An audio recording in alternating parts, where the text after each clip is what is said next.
দেশে এবং দেশের বাইরে থেকে বর্তমান প্রজন্মের যারা আমার ভিডিওটি দেখেন বা আমার দেখতে পাচ্ছেন, আশা করি সবাই ভালো আছেন। সবাইকে শুভ সকাল।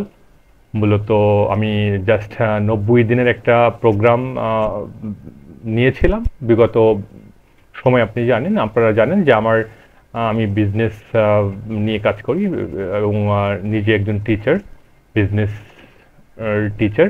পাশাপাশি আমার একটা বিজনেস প্রতিষ্ঠান আছে, সেখানে আমি বর্তমান প্রজন্মের যারা সেলফ এমপ্লয়েড হতে চায় তাদেরকে নিয়ে আমি কাজ করে থাকি। আমার বিজনেস প্রতিষ্ঠানে আমি বেশ কিছু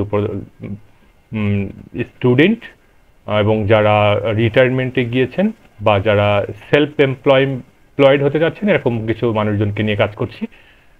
আশা করি তাদের জন্য আমি সামান্য কিছু কাজের ব্যবস্থা করতে পেরেছি এবং আমি চেষ্টা চালিয়ে যাচ্ছি যে আমাদের যেহেতু বাংলাদেশের গভর্নমেন্ট সবাইকেই সরকারি চাকরি দিতে পারবে না, এটা এই বাস্তবতা। পৃথিবীর কোনো রাষ্ট্রই এটা পারে না। তারপরেও আমি যদিও এনটিআরসি এর নিয়োগ প্রক্রিয়া নিয়ে বেশ কিছু কথা বিগত ভিডিওতে শেয়ার করেছি, যদিও সেই নিয়োগ প্রক্রিয়াটা চলছে, বিতর্কিত একটি নিয়োগ প্রক্রিয়া সেটাও চলছে।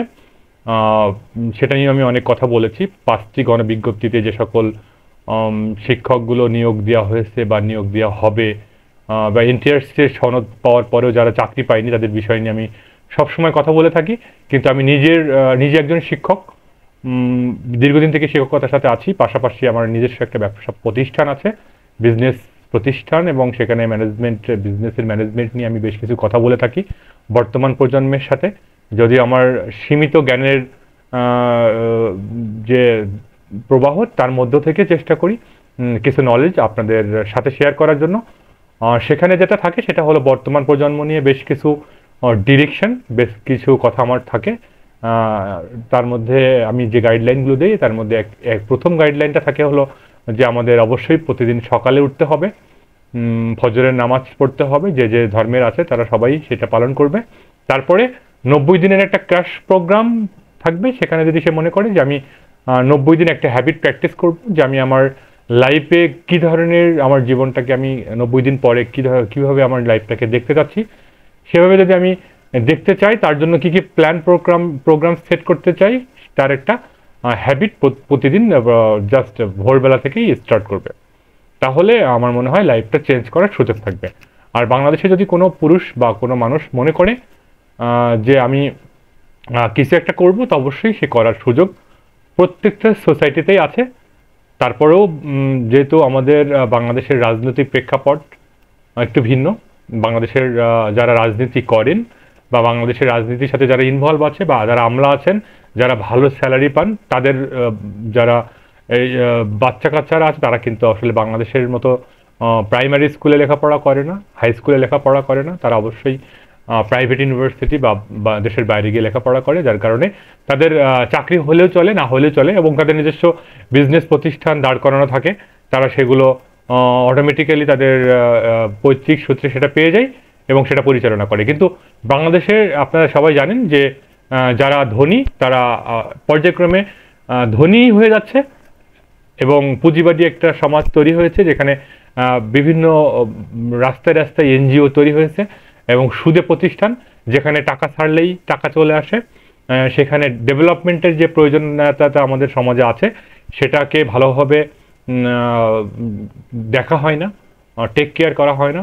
এবং আমাদের যারা বাংলাদেশের সাধারণ খেটে খাওয়া মানুষ আছে তারা কিন্তু যখন রিক্সা চালাতে যায় দেখবেন তাদের রিক্সা চালাতে গেলেও ঘুষ দিতে হয়, এক কথায় চাঁদা দিতে হয়। একজন ব্যাটারি চালিত যদি ইজি বাইক চালাতে হয় তাকেও হাইওয়েতে উঠতে দেওয়া হয় না। বিভিন্নভাবেই কিন্তু আমাদের বাংলাদেশে যারা সাধারণ জনগণ, এক কথায় যারা খেটে খাওয়া মানুষ, তারা কিন্তু বিভিন্ন সমস্যায় জর্জরিত। আমি এই বর্তমান যে তাপদাহ চলছে সেখানে কিন্তু সেখানে কিন্তু ধনী শ্রেণীর কোনো প্রবলেম নেই, বাট যারা খেটে খাওয়া দিনমজুর তাদের জন্যই কিন্তু যত সমস্যা তৈরি হয়ে আছে। তো এত কথা বলবো না, শুধু এটুকু বলবো যে আমরা যদি মনে করি আমাদের কমফোর্ট জোন থেকে বের হয়ে এসে আমরা কিছু করব, তাহলে অবশ্যই আমরা কোনো না কোনো প্রতিষ্ঠানের সাথে ইনভলভ থাকবো। এটা নিয়ে কথা বলতে চাচ্ছিলাম। আর একটা কথা বলছি যে বাংলাদেশের যে ডেভেলপমেন্ট, ইনফ্রাস্ট্রাকচার ডেভেলপমেন্টের বেশ কিছু বিষয় সামনের দিকে মুভ হচ্ছে। অবশ্যই ইনফ্রাস্ট্রাকচার ডেভেলপমেন্ট হয়েছে, কমিউনিকেশন সেক্টর অনেক ডেভেলপ হয়েছে। সেইখানে আমার প্রতিষ্ঠানে আমি কয়েকজনকে ড্রাইভার হিসেবে নিয়োগ দিয়েছি। আমি চেষ্টা করছি আমার কিছু প্রোডাক্ট ডেলিভারির ক্ষেত্রে বা ডিজিটাল মার্কেটিংয়ে কিছু লোকজন আমার প্রতিষ্ঠানে ইনভলভ করার জন্য। যারা আগ্রহী আছেন তারা অবশ্যই আমার ইনবক্সে দেওয়া যে নাম্বারটা আছে সেই নাম্বারে অবশ্যই যোগাযোগ করবেন। সর্বোপরি একটা কথা বলবো যে আপনারা যদি মনে করেন যে বাংলাদেশের যে অবস্থা এখন বিরাজ করছে এই অবস্থা থেকে উত্তরণ করতে হয়, তাহলে শুধুমাত্র সরকারি এই অবস্থার উত্তরণ করতে একা পারবে না। অবশ্যই আমাদের সবাইকে সম্মিলিতভাবে এই অবস্থার উত্তরণ করতে হবে। তার জন্য যেটা প্রয়োজন সেটা হলো যে যার অবস্থানে আছেন সে অবস্থান থেকেই চেষ্টা করতে হবে যে কিছু না কিছু করার। তো আমি 3 ক্যাটাগরির যে যারা আছেন 3 ক্যাটাগরির লোকজনের জন্য আমার একটা বিজনেস ইনস্টিটিউট, যেটা বিজনেস প্রতিষ্ঠান, 2টা প্রতিষ্ঠান আমি ডিজাইন করি, সেটা এস্টাবলিশ করেছি। সেখানে কিছু কর্মক্ষেত্র বা কাজের সুযোগ তৈরি করেছি। কেউ যদি মনে করে থাকেন যে এক ঘন্টা বা 2 ঘন্টার জন্য কাজ করবেন, 3 ঘন্টার জন্য কাজ করবেন, ডিজিটাল মার্কেটিং থেকে শুরু করে ডেলিভারি সিস্টেম থেকে শুরু করে বেশ কিছু অ্যাক্টিভিটি যারা তো যাচ্ছেন আমার অ্যাক্টিভিটির সাথে যুক্ত হতে, তারা অবশ্যই আমার সাথে কথা বলতে পারবেন। আর অ্যাকচুয়ালি সামনের দিকে অগ্রসর হওয়ার জন্য আরেকটা কথা বলবো, সেটা হলো যে আমাদের যে বর্তমান শিক্ষা ব্যবস্থা, এই শিক্ষা ব্যবস্থায় কিন্তু স্কিল ডেভেলপমেন্টের সুযোগ খুবই কম। একদম কারিকুলামগুলো এমনভাবে সাজানো, শুধুমাত্র গলদকরণ করা ছাড়া কোনো উপায় নেই। সেক্ষেত্রে আমাদের মূলত কি স্কিল আমরা অর্জন করেছি সেটা আমাদের আসলে জানতে হবে। আমি কি পারি, হ্যাঁ, আমি জাস্ট একটা রান্না করতে পারি, এটা ডিম ভাজতে পারি, এটাও কিন্তু আমার একটা স্কিল। তো আমরা যারা স্টুডেন্ট আছি একটু মোটামুটি ভিডিও টিডিও দেখি বা আমরা লেখাপড়া করি বা সামনের দিকে অগ্রসর হতে যাচ্ছি, তাদেরকে বলবো একটা কথা। আমি একজন শিক্ষক, ব্যবস্থাপনা শিক্ষক হিসেবে একটা কথাই আপনাদের কাছে বলবো, সেটা হলো আপনারা অবশ্যই চেষ্টা করবেন কোনো না কোনো স্কিল একটু ফোকাস করা, স্কিলের দিকে ফোকাস করা। আপনি একটা স্কিল যদি অর্জন করতে চান, ওই একটা স্কিল নিয়েই দীর্ঘদিন লেগে থাকবেন, অবশ্যই আপনার সফলতা আসবে।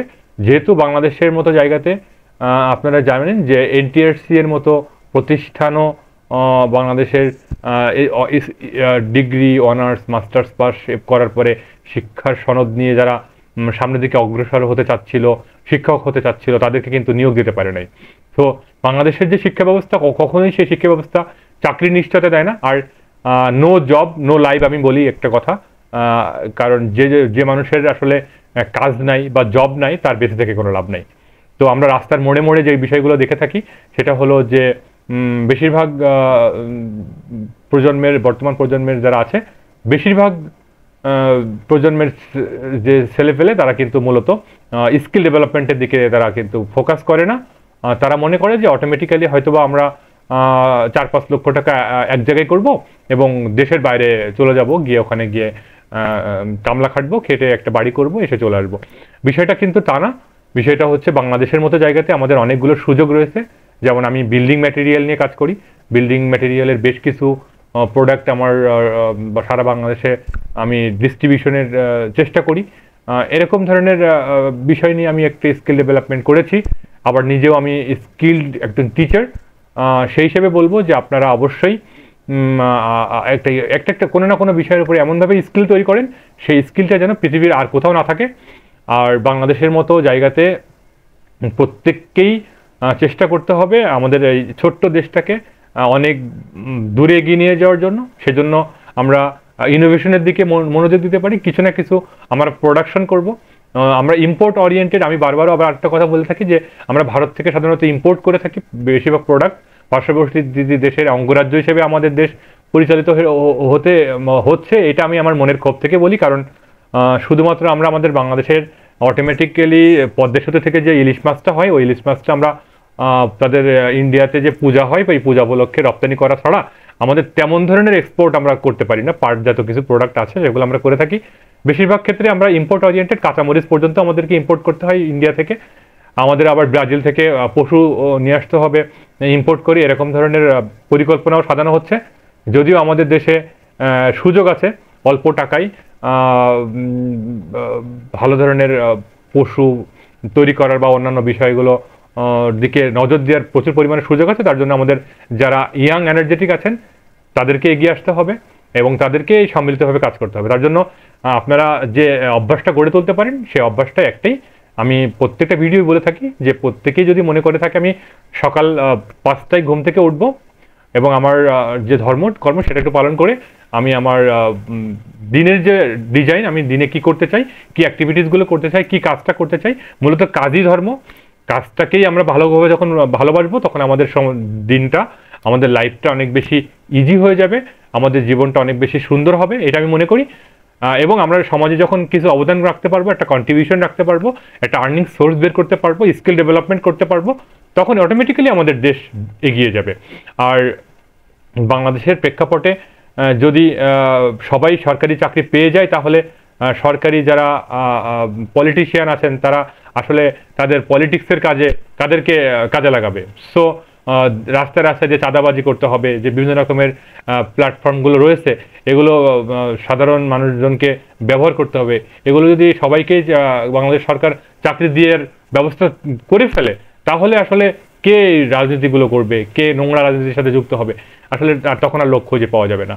তো আমি এটুকু আমার মনের আক্ষেপ থেকেই বলি যে আমরা আসলে পার্শ্ববর্তী দেশের একটা অঙ্গরাজ্য হিসেবে পরিচালিত হচ্ছি, এটা আমরা না হওয়ার চেষ্টা করব। আমরা চেষ্টা করব ইনোভেশনের দিকে যাওয়ার। আমাদের যে হিউম্যান রিসোর্স আছে বর্তমান সময়ে প্রচুর পরিমাণে যে হিউম্যান রিসোর্স বাংলাদেশে আছে, এক কথায় প্রত্যেকটা মানুষই একজন রিসোর্স, একটা সম্পদ। এই সম্পদ যদি সে মনে করে তার মেধা খাটিয়ে একটা সময় একটা জায়গাতে গিয়ে তার লাইফটাকে সেটেল করবে তাহলে সে পারবে এবং তার সমাজে উন্নতি করতে পারবে এবং প্রত্যেকটা মানুষের সাথে সে কমিউনিকেশন তৈরি করে কোন কমিউনিকেশনটা ফ্রুটফুল হয়ে সেখান থেকে কী ধরনের প্রোডাক্ট ডেভেলপমেন্ট করে সেটা সমাজের জন্য কাজে আসবে, এই ধরনের অ্যাক্টিভিটিসগুলো আমরা করতে পারি। তার একটা এক্সাম্পল আমি আপনাদেরকে দিয়ে থাকি, যেমন বর্তমান সময়ে যে তাপদাহ চলছে, পানির লেয়ার অনেক নিচে নেমে গিয়েছে, আমরা এটা থেকে কিভাবে আমাদের একটা লেভেলে প্রত্যেকটা জায়গাতে আমরা পানি পৌঁছে দিতে পারি, কিভাবে আমরা আমাদের জলবায়ু পরিবর্তনে যে ভূমিকা সেই ভূমিকাতে আমরা কীভাবে রাখতে পারি। আমাদের দেশে প্রচুর পরিমাণে আনস্কিল্ড পিপুল রয়েছে, তারপরে অটিস্টিক পিপুল রয়েছে, তারপরে পিছিয়ে পড়া জনগোষ্ঠী রয়েছে, তাদেরকে আমরা আসলে তাদের জন্য কি অবদান রাখতে পারি সেই বিষয় নিয়ে যদি আমরা ভাবতে পারি, আমাদের যারা চাকরিজীবী আছে তারা ভাবতে পারি, যারা বিজনেসম্যান আছে তারা যদি ভাবতে পারি, আমরা যদি কিছু উদ্যোগ গ্রহণ করে সামনের দিকে এগোনোর চেষ্টা করতে পারি, আমাদের কমফোর্ট জোন থেকে বের হয়ে এসে আমরা ভালো কিছু করার চেষ্টা করতে পারি, তাহলে আমাদের এই বাংলাদেশটা সোনার বাংলাদেশ হবে, একটা দেশ, একটা সমাজ একটা ভালো পর্যায়ে গিয়ে পৌঁছাবে। এটা আমি একজন ব্যবস্থাপনার শিক্ষক হিসেবে মনে করি। আশা করি আমার যারা ফলোয়ার আছেন, আমার ছাত্র আছেন, ছাত্রছাত্রী আছেন, সবাইকে আপনাদেরকে আমার পক্ষ থেকে শুভকামনা জানাচ্ছি এবং আমার যারা মূলত কাস্টমার আছেন, মূলত আমার বিজনেস প্রতিষ্ঠানে, তাদেরকেও আমার পক্ষ থেকে রাহুল এন্টারপ্রাইজের পক্ষ থেকে শুভকামনা জানাচ্ছি। আশা করি দেখা হবে নেক্সট কোনো ভিডিওতে, কথা হবে। ভালো থাকবেন সবাই, যে যেখান থেকে আমার বক্তব্য শুনছেন। আশা করি কোনো ভুল ত্রুটি হলে ক্ষমা করবেন। আসসালামু আলাইকুম ওয়া রাহমাতুল্লাহি ওয়া বারাকাতুহু। ভালো থাকবেন সবাই, সুস্থ থাকবেন সবাই।